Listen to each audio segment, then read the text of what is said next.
Aj Fico priamo zodpovedá za rozklad štátu, ktorý je viditeľný už aj pre nevidiaceho. Prípad, ktorý dokonale odzrkadľuje profesionálny a mentálny úpadok v policajnom zbore a právne bezvedomie na prokuratúre, je opísaný v reportáži, na ktorú prikladám link. Občan bol podvodníkom nalákaný na falošnú stránku prepravnej spoločnosti, odkiaľ sa preklikol na falošnú stránku svojej banky, kde mal dať platobné údaje. Podvodníci následne poslali všetky jeho peniaze na ich účet. Okamžite kontaktoval banku, kde mu oznámili, že platba čaká v depozite, ale že ju nemôžu stornovať. Už nad týmto sa pozastavuje rozum, keď je identifikovaný páchateľ podľa účtu zahraničí. Obrátil sa preto na políciu, ktorá mu oznámila. V danom prípade nedošlo k naplneniu skutkovej podstaty trestného činu podvodu. Poškodený nedbal ani v minimálnej miere o zodpovedajúcu ochranu svojich práv a dobrovoľne zadal svoje prihlasovacie údaje k účtu v banke.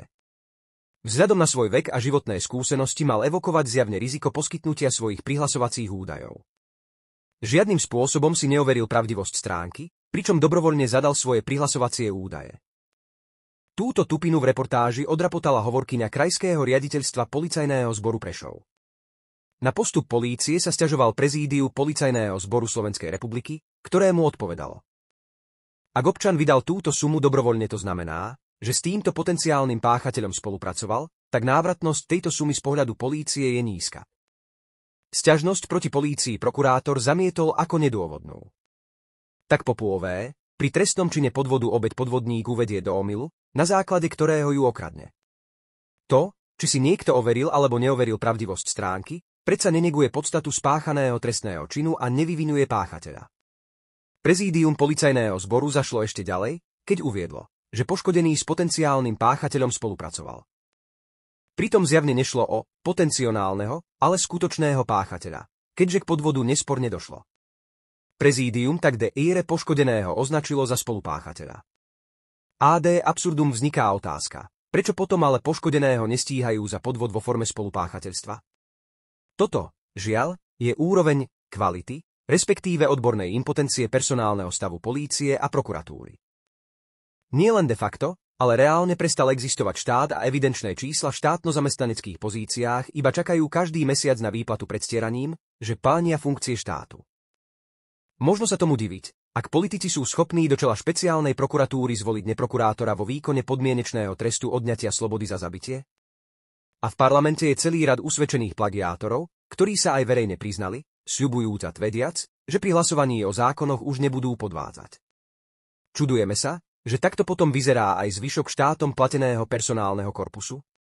Protekční hlupáci či právni analfabeti, schopní akurát generovať frázy typu došlo k zraneniam nezlučiteľným so životom alebo vodič neprispôsobil jazdu stavu a povahe vozovky, ktoré už 30 rokov odpisujú jeden od druhého.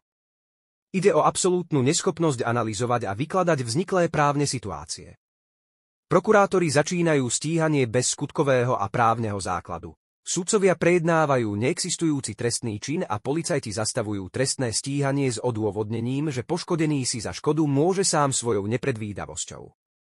Takto vyzerá justícia po 15 rokoch deharabinizácie. Prokurátori, ktorých školia Soros spolky, noví sudcovia, o ktorých vo výberových komisiách hlasujú zástupcovia mimovládok. Vo vysokých funkciách ľudia vydierateľní, skorumpovaní a na nižších funkciách tupí neboráci, čo ich nezákonnosti poslušne vykonávajú. Takýto rozklad je všade, v zdravotníctve, kde vás lekári zaočkujú neoverenou vakcínou len preto, že im z toho niečo kvapne od farmakofirmy, rovnako vo vede, kde na objednávku vypracujú akúkoľvek štúdiu v prospech toho, kto im zaplatí viac. Štát a jeho orgány zjavne neplnia funkcie predpokladané ústavou a štátne pozície s tam momentálne prítomnými kádrami sa stávajú akýmisi súkromnými spoločnosť s ručením obmedzeným. Oligarchia si sprivatizovala nemocnice, školy, úrady, vedecké ústavy, prokuratúru, políciu, justíciu.